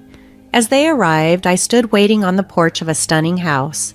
Their expressions shifted to surprise as they took in the scene. "You must be wondering why I brought you here," I said, gesturing to the luxurious surroundings. "It's a beautiful house, isn't it? No one can compare their home to this one. It's worth around $3 million in today's market. Quite expensive, right?" The dramatic setting was my way of showing them that their accusations and suspicions were unfounded. I was not the person they thought I was, and I needed to make that clear in the most unforgettable way. "But it's worth every penny," I said, gesturing towards the lavish interior of the house, which also boasted furniture worth millions. "What is this place, Betty? I don't understand why you have access to such a house," Kevin asked, puzzled. "Why don't you all come in so we can talk properly? I can't explain everything standing here on the porch," I suggested, brushing off their astonishment as I led them inside. They followed, their eyes widening in awe at the opulent decor that greeted us. The owners had spared no expense in furnishing their home. As we settled into the plush sofas, I took a deep breath, ready to address the elephant in the room. "I've made a decision, and that's why we're here. I filed for divorce," I stated, handing over the papers. "We can proceed with an uncontested divorce if you agree." "What? I don't understand. Why are you filing for divorce?" Kevin's voice was a mix of confusion and concern. "It's simple," I said, my voice steady despite the storm of emotions inside me. "You and your parents think I'm a gold digger. You believe I married you for your house and your money. Despite everything I've said, you've refused to listen. So it's better for everyone if I leave, sparing you from what you deem my gold-digging tendencies. You're considering divorce just because my parents spoke what they believe to be the truth? That's ridiculous," Kevin retorted, disbelief coloring his tone. "I think it's for the best," I replied, firm in my resolve. His mother, watching the exchange with an unreadable expression, chimed in. "If she's so adamant, you should just sign the papers, Kevin. Then, at least you can find someone who truly loves you." "Why did you bring us to this house, Betty? Do you expect me to buy this for you as part of our divorce settlement?" Kevin asked, suspicion in his voice. "Why would I need you to buy this house, Kevin? This house is already mine," I answered calmly, watching their shock and disbelief unfold. They looked at me as if I were joking. "How on earth can you afford a house like this? You're renting, and your job isn't enough to cover something like this. Stop lying to us," Kevin's father demanded, his tone sharp with suspicion. Their disbelief was palpable, but the truth of my independence and financial capability was something I was ready to prove, once and for all. This revelation was not just a statement of my financial independence, but also a declaration of my autonomy, forever altering the dynamics of our relationship. "I'm not lying," I asserted firmly, seeing the disbelief on their faces. "Kevin, remember when I mentioned that my parents left me some inheritance? Well, this house is part of it. It's under a trust for now, but I will officially inherit it when I turn 31. I don't need to work a high-paying job because I have a trust fund waiting for me." "That's impossible," Kevin interjected. "Your parents passed away a long time ago. They should have given you the house earlier. You see, my parents were aware of the potential leeches I might attract," I explained. "So they instructed me never to disclose the house or the trust fund to anyone. Call it foresight, but they knew someone could try to exploit me. Hence, they placed everything in a trust to keep it safe until I reached 31. By then, I'd hopefully be settled with someone who genuinely cared about me, not my inheritance." "Oh my God, Betty, you should have told us about your wealth. We had no idea. This is a sizable house you have. We could all live very comfortably here," Kevin's mother exclaimed. "Yeah, you should have shared that sooner. We thought you were after our house. We could have avoided all the misunderstandings, Kevin added, looking relieved yet somewhat embarrassed. I always knew Betty was perfect for Kevin. I've been saying she's a great woman. Look how wealthy she is. Kevin found a great match. His father chimed in, his tone shifting dramatically. Hearing this, I couldn't help but laugh. Their attitude toward me had shifted so rapidly it made my head spin. What was even more bizarre was that they seemed to suddenly forget about the divorce papers I had brought. Pulling out the papers, I signed them. As I was saying, here's my signature for an uncontested divorce. You can just sign these to make it easy. If you want to fight, we can take this to court, but I won't live with you anymore. Wait, Betty, listen to me. There's no need to rush this, Kevin pleaded. You've already proven you're not a gold digger. There's no reason to get a divorce anymore. We even apologize for any misunderstanding. That should make things better, right? Yes, Samuel is right. We're sorry, Betty. We doubted you for no reason, his mother added, her voice filled with regret. Despite their apologies and sudden change of heart, the clarity of their initial judgments and accusations lingered in my mind, reinforcing my decision to step away from a relationship where trust had to be proven rather than given. I don't want your insincere apologies, I said firmly, my resolve unwavering. For 3 years, you allowed your family to berate me and label me a gold digger. I expected you to defend me, but instead, you sided with them and even accused me of the same. I can't stay with someone who doesn't respect his wife. I'm done, Kevin. We can part ways amicably or involve the courts. The choice is yours. Charlotte and Samuel tried desperately to change my mind, pleading with me to overlook the past. In their eyes, what had transpired was just a minor misunderstanding. However, their lack of genuine remorse for tarnishing my reputation only fueled my anger. When I reached my breaking point, I demanded that they leave before I called the police. My firm stance intimidated them, and they left without further argument. Over the next few weeks, Kevin and his parents continued to harass me. They begged, pleaded, and even offered bribes to persuade me to stay. Their belief that money could sway my decision only intensified my fury. It was a stark revelation of their persistent view of me as someone motivated by financial gain.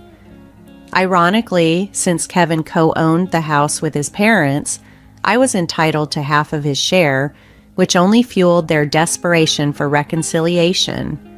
Despite their relentless attempts, I remained steadfast in my decision to part ways.